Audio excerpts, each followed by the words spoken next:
नमस्कार दोस्तों, स्वागत है आपका स्टोरी वर्स हिंदी में, जहां हर कहानी के पीछे छुपा होता है एक अनोखा सच। आज हम एक ऐसी ऐतिहासिक घटना को समझने जा रहे हैं जिसने लिटरली भारतीय उपमहाद्वीप का पूरा नक्शा ही हमेशा के लिए बदल कर रख दिया। ये कहानी बिल्कुल एक डेविड और गोलायत की तरह है।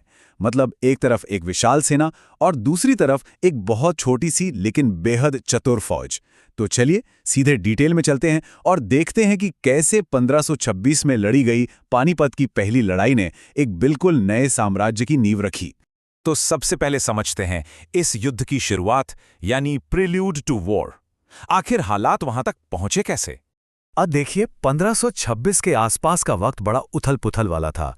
सुल्तान इब्राहिम लोदी बाहरी दुश्मनों से ज्यादा ना अपने ही परिवार के पावर स्ट्रगल्स में उलझा हुआ था और इसी आपसी झगड़े ने एक ऐसे तूफान को इनवाइट कर दिया जिसकी किसी ने कल्पना भी नहीं की थी। हुआ ये कि इब्राहिम लोदी से नाराज होकर पंजाब के गवर्नर दौलत खान लोदी ने काबुल के शासक बाबर को भारत आने और इब्राहिम को हराने का न्योता दे दिया। बाबर ने ये गोल्डन चांस बिल्कुल नहीं गंवाया। दिसंबर 1525 में उसने इंडस नदी पार की और सीधे दिल्ली की तरफ अपना कूच शुरू कर दिया और उनकी मंजिल बनी पानीपत का मैदान। और यहां से स्टेज सेट होता है हमारे क्लैश ऑफ द टाइटन्स का। अब जरा इन आंकड़ों पर गौर कीजिए, क्योंकि ये कोई आम युद्ध नहीं था। एक तरफ दिल्ली सल्तनत की सदियों पुरानी शक्ति थी। इब्राहिम लोदी के पास लगभग 50,000 से 70,000 सैनिक और 1,000 युद्ध हाथी थे। वहीं दूसरी तरफ बाबर के पास कुल मिलाकर सिर्फ 12,000 की सेना थी। मतलब एक के मुकाबले लगभग 5 का अनुपात। नॉर्मल लॉजिक तो यही कहता है कि ऐसी स्थिति में बाबर की हार 100% निश्चित थी। लेकिन बाबर का गेम प्लान कुछ और ही था।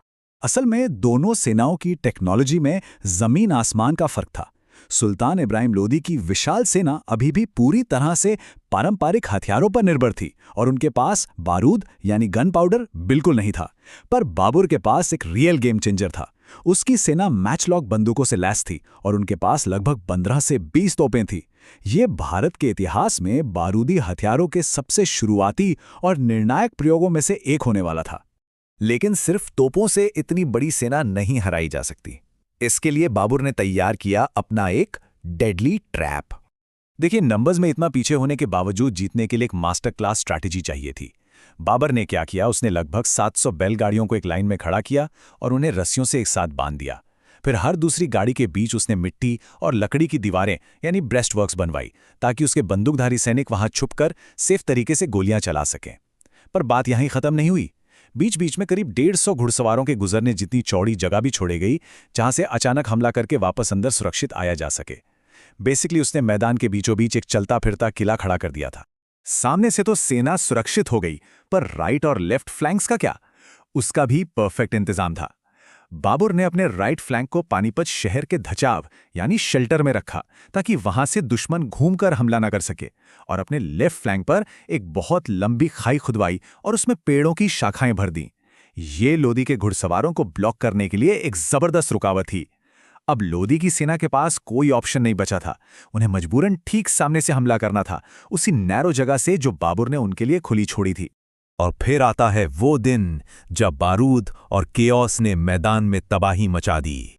21 अप्रैल 1526 लोदी की विशाल सेना ने आगे बढ़कर चार्ज किया, लेकिन सामने का हिस्सा इतना तंग था कि वो सब एक साथ आगे बढ़ ही नहीं पाए। जो उनकी सबसे बड़ी ताकत थी, उनके नंबर्स, वही अब उनकी सबसे बड़ी कमजोरी बन गई थी।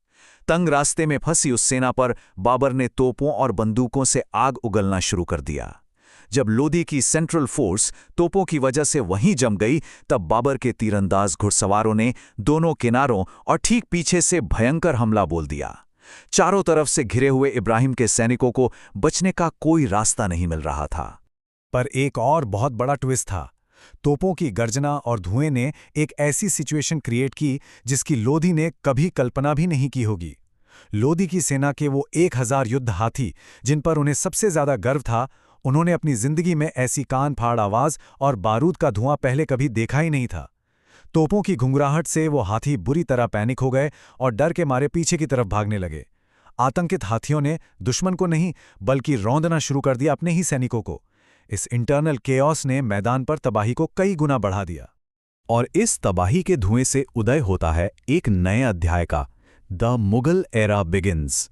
ये लड़ाई आखिरी सांस तक लड़ी गई, लेकिन एंड में स्मार्ट टैक्टिक्स और नई टेक्नोलॉजी ने नंबर्स को बुरी तरह हरा दिया। तबाही का स्केल आप सिर्फ इस एक नंबर से समझ सकते हैं, 20,000। जी हां, सुल्तान इब्राहिम लोदी खुद वहां लड़ते हुए मारे गए और उनके लगभग 20,000 सैनिक वहीं ढेर हो गए। और जो सेना पीछे हट रही थी या भाग रही थी, उनमें से भी हजारों मारे गए। पानीपत का यह मैदान एक ही दिन में एक सदियों पुराने साम्राज्य का कब्रिस्तान बन चुका था। हालांकि पानीपत एक निर्णायक जीत जरूर थी, पर बाबर का सफर यहीं खत्म नहीं हुआ। नए साम्राज्य को पूरी तरह सुरक्षित करने के लिए उसको 1527 में खानवा में राणा संगा से और 1529 में घाघरा नदी के पास पूर्वी अफगानों से दोबारा लोहा लेना पड़ा। पानीपत ने तो बस दरवाजा खोला था, लेकिन इन बाद की लड़ाइयों ने उस जीत पर मजबूती से ताला लगा दिया। अगर हम हिस्ट्री के नज़रिए से देखें तो पानीपत की इस एक स्ट्रैटेजिक जीत ने भारतीय उपमहाद्वीप के दिल में मुगल साम्राज्य की स्थापना कर दी थी। एक ऐसा साम्राज्य जिसने आने वाले 200 सालों से भी ज्यादा समय तक इस विशाल क्षेत्र पर अपना शासन चलाया और एक ऐसी गहराई छोड़ दी जो आज तक यहाँ की संस्कृति और इतिहास में साफ दिखाई देती है।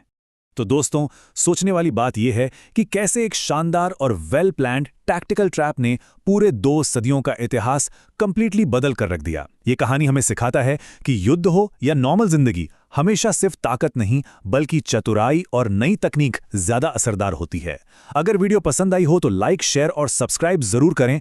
मिलते हैं अगली रोमांचक कहानी के साथ, सिर्फ स्टोरीवर्स हिंदी पर।